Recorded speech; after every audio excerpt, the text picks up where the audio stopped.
Magandang umaga, kumusta po?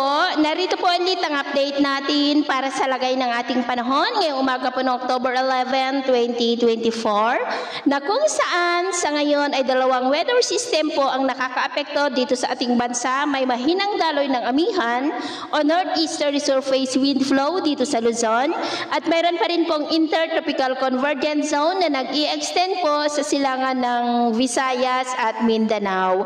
At sa ating long range forecast ay consistent pa rin po na walang bagyo na namamataan na tatawid po dito sa ating kalupaan hanggang sa susunod na 2 linggo. At sa lagay ng ating panahon, ngayong madaling araw ay maayos po ang panahon sa malaking bahagi ng ating bansa maliban lamang sa mga tsansa ng mga isolated rain sa may Batanes, Babuyan Islands, Pangasinan, Metro Manila, ilang bahagi po ng Quezon, Calapan, Marinduque, Northern Palawan, Camarines Provinces, Masbate, ilang bahagi po ng Iloilo, Dumaguete, Cebu, Bohol, Southern Leyte, Southern Samar, Dinagat Island, Zamboanga Peninsula, Lanao Provinces, Sarangani at Mati. At mamaya ay sisikat naman po ang araw sa malaking bahagi ng ating bansa pero may tsansa pa rin ng maulap na kalangitan with isolated rain sa ilang bahagi ng extreme northern Luzon, Pangasinan, Bataan, Metro Manila, ilang bahagi po ng Calabarzon, Bicol, Aklan, Antique, Cadiz, Escalante, Northern Cebu, ilang bahagi ng Bohol,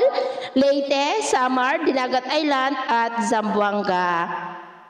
At mamayang hapon po, mas maraming lugar ulit ang makakaranas ng isolated light to heavy rain sa malaking bahagi ng ating bansa. Kaya kung lalabas tayo sa ating matahanan, ay ugaliin lamang po natin lagi ang magdala ng kahit anong panangga natin sa init ng araw at proteksyon na rin po sa mga biglaang buhos ng ulan. At sa atin naman pong mga baybayin, wala naman po tayong nakataas na anumang gale warning signals, pero iba yung pag-ingat lamang po kung papalaot tayo para po mas makaiwas sa mga sakunang pangkaragatan. So, ito po ng latest update natin sa araw na ito. At ako pamuli si James na nagsasabing sa kahit anong pagsubok po na darating sa ating buhay, huwag na huwag po tayong mawawalan ng pag-asa. Thank you and God bless!